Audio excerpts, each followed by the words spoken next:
Cuando Yves Montaigne tenía 67 años, se enteró de que iba a tener a su primogénito. Su primera reacción fue, ¿qué dirá la gente? Es imposible. Soy abuelo.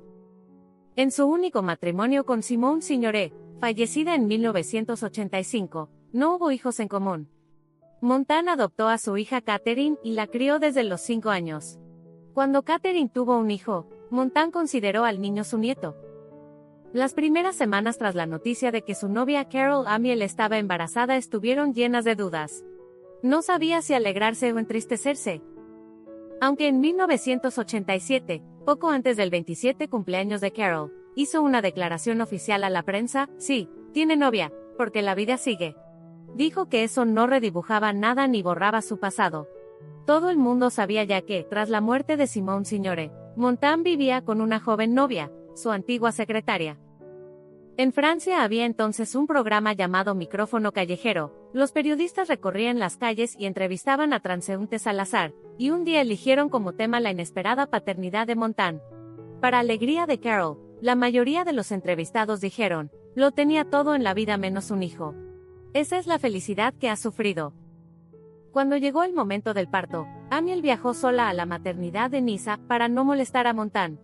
Entre contracción y contracción, intentó decir tranquilamente que todo era normal, que se trataba de una visita rutinaria al médico.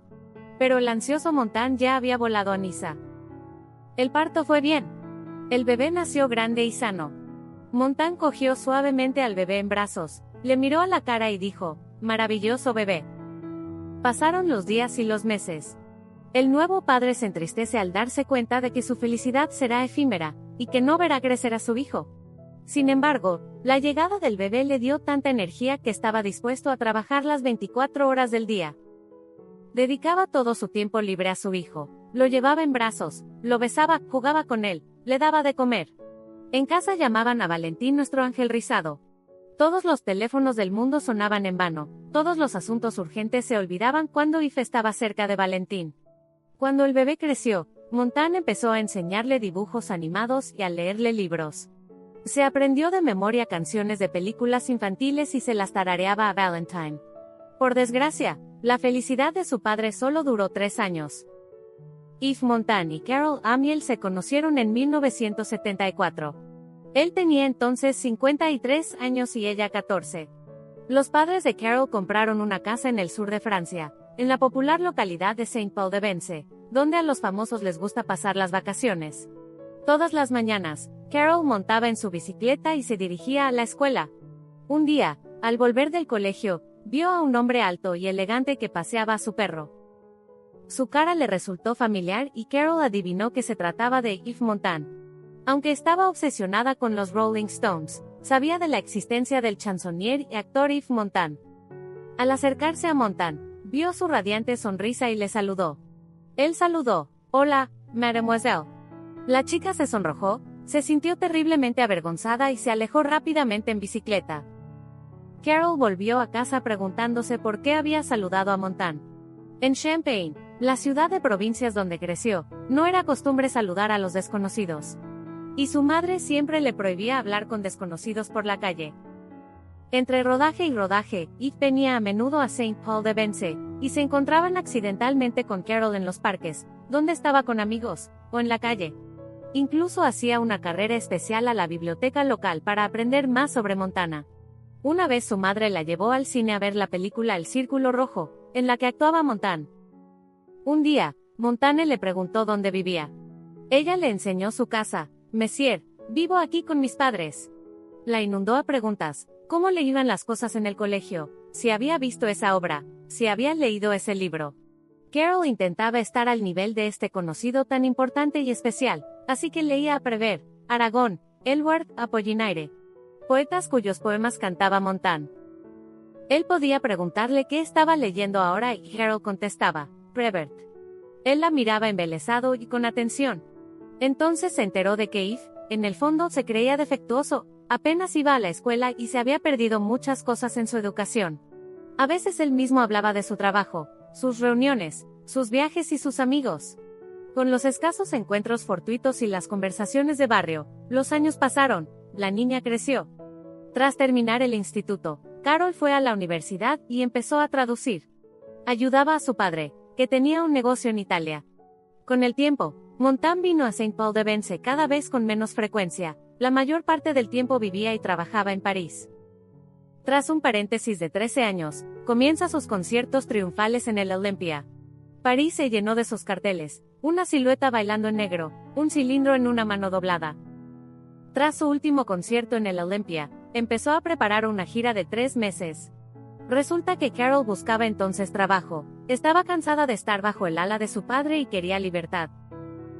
Cuando Montane le propuso trabajar con él, aceptó encantada. Le dijo, me voy al extranjero y tú conoces los idiomas, ¿para qué voy a buscar a alguien? Ven conmigo. Era 1982. Carol tenía 22 años.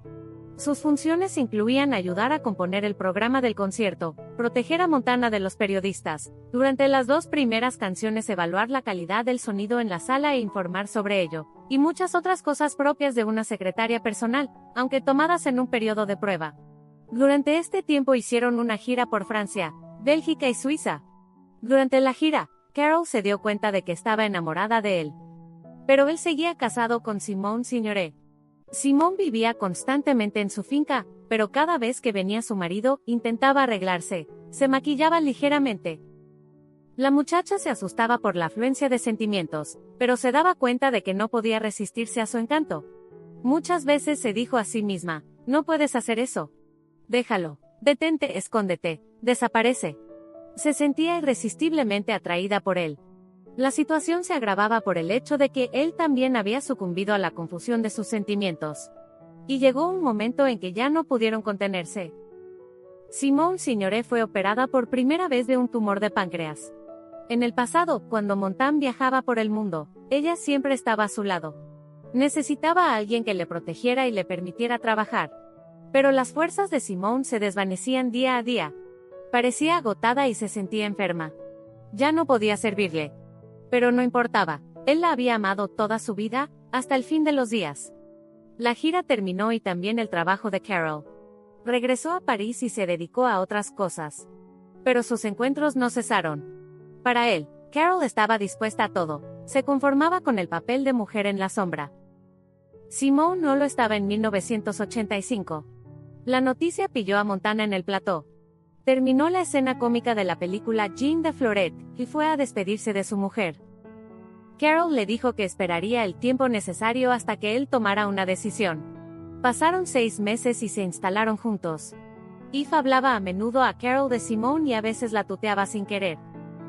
Ella no se ofendía, al fin y al cabo Simone y ella habían vivido juntas 35 años. O fingían no sentirse ofendida. Montan hablaba mucho de Simone. No estaba celosa de Simone. Simplemente le quería entero, con toda su vida pasada. A Carol no le preocupaba la diferencia de edad, casi 40 años. Montan seguía siendo joven de espíritu, divertido, chulesco, desenvuelto, impetuoso y activo. Ella, a sus 25 años, apenas podía seguirle el ritmo. Le pedía que fuera más despacio, que parara. Casi nunca se tomaba unas vacaciones en condiciones. Montan no sabía descansar. Carol casi le había obligado a ir a la isla Maurice durante 3 semanas. Él no entendía qué hacía la gente en vacaciones.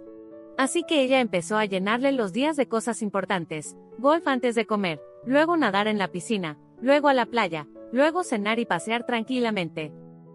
Y entonces llegó el embarazo de Carol y el nacimiento de su esperado hijo.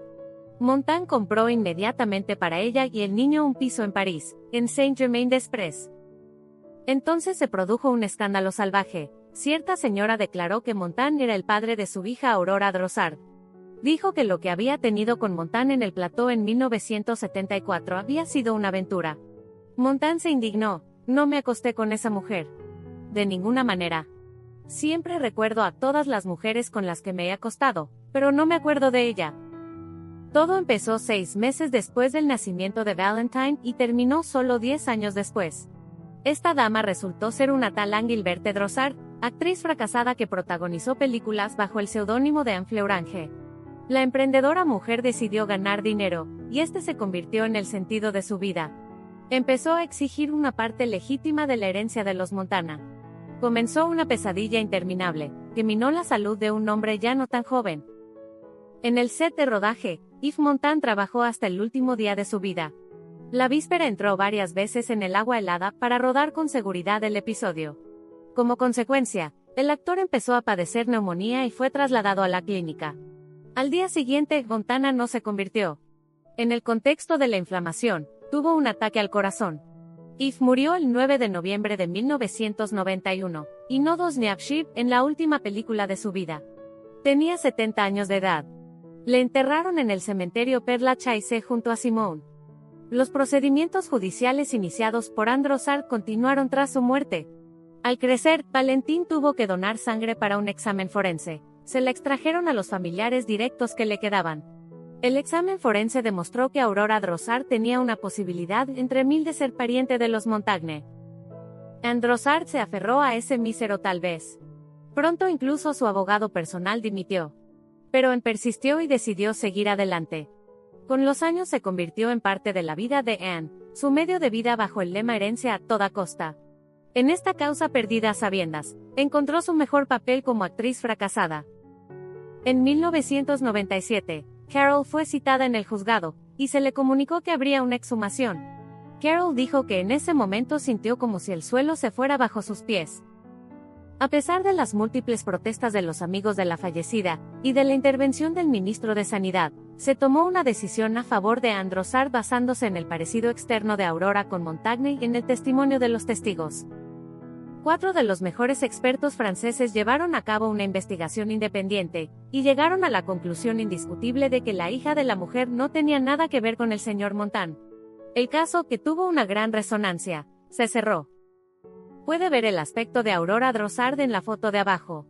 El padre de Aurora resultó ser monitor de esquí, estaba casado y ya tenía una hija. Carol estuvo sola durante mucho tiempo, dedicándose a criar a su hijo. Pero entonces apareció un hombre que se convirtió en su compañero de vida. Valentine no heredó el talento de su padre. Debido al proceso judicial que siguió, y a la mayor atención que le prestaron los periódicos, el chico tuvo que dejar la escuela y estudiar en casa. Valentin se licenció en Ingeniería Informática y Gráficos. Se describe a sí mismo como modesto, torpe y tímido. Tiene 33 años, es soltero, está ocupado con su trabajo y no disfruta de la fama de un padre famoso. Carol escribió un libro, Cartas a Montand, que se convirtió en un éxito de ventas en Francia. Nunca se ha casado oficialmente. Carol contó en una entrevista que Montand le dijo una vez: "Las personas que amamos no mueren, se vuelven invisibles".